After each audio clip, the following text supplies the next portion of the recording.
ফিলিস্তিনের গাজায় যুদ্ধবিরতি নিয়ে ইসরায়েলের প্রধানমন্ত্রী বেনিয়ামিন নেতানিয়াহুর সঙ্গে ফোনালাপ করেছেন মার্কিন প্রেসিডেন্ট জো বাইডেন। এ সময় বাইডেন জিম্মিদের মুক্তির জন্য গাজা যুদ্ধবিরতি চুক্তি সম্পন্ন করার প্রয়োজনীয়তার ওপর জোর দেন। পাশাপাশি তিনি জানান, আগামীতে মিশরের রাজধানী কায়রোতে হতে যাওয়া যুদ্ধবিরতির আলোচনা গুরুত্বপূর্ণ। স্থানীয় সময় বুধবার হোয়াইট হাউসের পক্ষ থেকে এ তথ্য জানানো হয়। এর আগে হামাস ও ইসরায়েলের মধ্যে যুদ্ধবিরতি চুক্তি ছাড়াই গত মঙ্গলবার মধ্যপ্রাচ্য সফর শেষ করেন মার্কিন পররাষ্ট্রমন্ত্রী অ্যান্টনি ব্লিংকেন। আগামী কয়েকদিনের মধ্যে কায়রোতে ফের যুদ্ধবিরতি নিয়ে আলোচনা হবে বলে জানিয়েছে বার্তা সংস্থা রয়টার্স। এক বিবৃতিতে হোয়াইট হাউসের পক্ষ থেকে বলা হয়, প্রেসিডেন্ট বাইডেন যুদ্ধবিরতি ও জিম্মি মুক্তি চুক্তিটি সম্পন্নের ওপর জোর দেন। বিবৃতিতে আরও বলা হয়, বাইডেন এবং নেতানিয়াহু ইসরায়েলকে সমর্থন করার জন্য মার্কিন তৎপরতা নিয়েও আলোচনা করেছেন। বিশেষ করে ইরান ও প্রক্সিদের হামলা মোকাবিলায় এই আলোচনা হয়েছে। গত ৩১ জুলাই ইরানের রাজধানী তেহরানে হামলা চালিয়ে হামাসের শীর্ষ নেতা ইসমাইল হানিয়াকে হত্যা করা হয়। এর জন্য ইসরায়েলকে দায়ী করে ইরান। এর প্রতিশোধ নিতে ইসরায়েলে হামলার হুমকি দিয়ে রেখেছে ইরান। লেবাননের দক্ষিণাঞ্চলে ইসরায়েলি ড্রোন হামলায় ফিলিস্তিনি সশস্ত্র গোষ্ঠী আল আকসা মার্টার্স ব্রিগেডের কমান্ডার খলিল আল মাকতাহ নিহত হয়েছেন।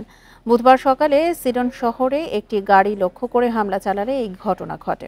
পরে মাকতাহের মৃত্যুর বিষয়টি নিশ্চিত করেন ফিলিস্তিনের পশ্চিম তীরের শাসক গোষ্ঠী ফাতাহ এর শীর্ষ এক সদস্য। যদিও লেবাননের পক্ষ থেকে এই নিয়ে কোনো মন্তব্য আসেনি। এদিকে ইসরায়েলি হামলার জবাবে গোলান মালভূমিতে রকেট হামলার ঘটনা ঘটেছে। এতে বেশ কয়েকটি বাড়িতে আগুন ধরে যায়, আহত হয় একজন। এই পরিস্থিতির মধ্যে ইসরায়েল হিজবুল্লাহর মধ্যে উত্তেজনা আরও বাড়ার আশঙ্কা করা হচ্ছে। ডেমোক্রেটিক পার্টির জাতীয় সম্মেলনের তৃতীয় দিনেও প্রেসিডেন্ট প্রার্থী হিসেবে কমলা হ্যারিসকে সমর্থন দিয়েছেন দলের নেতারা।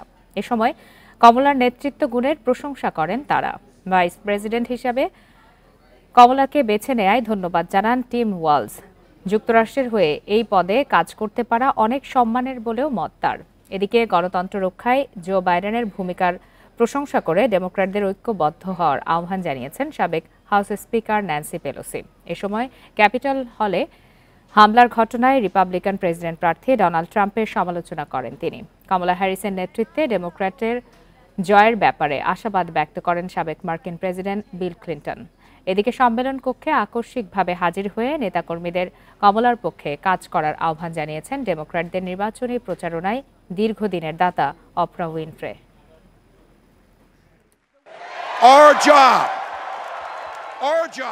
আসন্ন নির্বাচনে জয়ী হয়ে আমরা এমন একটি দেশ গড়ে তুলব যেখানে মানুষের মৌলিক অধিকারকে অধিক গুরুত্ব দেওয়া হবে। আমরা যুক্তরাষ্ট্রকে এমন একটি জায়গায় নিয়ে যেতে চাই যেখানে কোনো শিশু ক্ষুধার্ত থাকবে না, কোনো সম্প্রদায় পিছিয়ে থাকবে না, মানুষে মানুষে ভেদাভেদ তৈরি করা হবে না।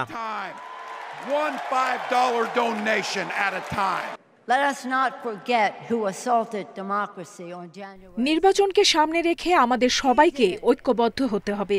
স্বৈরাচারকে প্রত্যাখ্যান করে গণতন্ত্র বেছে নিতে হবে। আমাদের এমন নেতা নির্বাচন করতে হবে যে অবাধ ও সুষ্ঠু নির্বাচনে বিশ্বাসী, যে শান্তিপূর্ণভাবে ক্ষমতা হস্তান্তরকে সম্মান করে।